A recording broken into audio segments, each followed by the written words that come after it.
政府喺打擊新界村屋僭建問題上態度強硬，強調唔會考慮特赦。鄉議局召開特別會議商討對策。屬於發展局首輪執法目標嘅上水金錢村，村長話已經有村民向法庭提出上訴。因為我哋上水區呢，就係有個村民呢，就係06年呢，就係9重建，起到4層高嘅時候呢，啱啱屋宇署呢就外判嗰啲測量師，咁呢，佢就轉介咗俾法庭去告。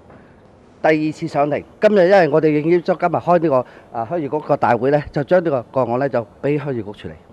喺會議前，鄉議局副主席林偉強表示，27個鄉事委員會都決定唔會參加自願申報計劃，但強調無意主動同政府打官司。鄉議局冇主動作為係要求同政府打官司或者司法覆核，不過居民嘅要求嚟講呢，我哋會審視下，睇下平衡下呢方面可唔可以作為進一步嘅時候呢，係有理據同政府係力爭啦，能夠確保嗰啲紅記屋或者村屋嘅問題呢，超過3層半呢，仍然都可以得以維持嘅。不過，會後副主席張學明表示，鄉議局決定，如果有村民收到清拆令，就會啟動司法程序。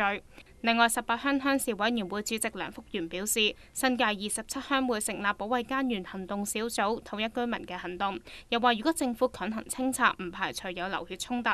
一條村有咩事或者有咩需要，其他啲村就會支援。香港有600幾條村，有1500幾個村代表，有過百萬嘅居民住喺新界，就係咁樣。根據屋宇署推出嘅新界村屋僭建物申報計劃，村民可以主動申報3層以下潛在風險比較低嘅僭建物。咁但係如果過咗指定日期仍未申報，將當作新嘅僭建物處理，咁屋宇署將會優先清拆。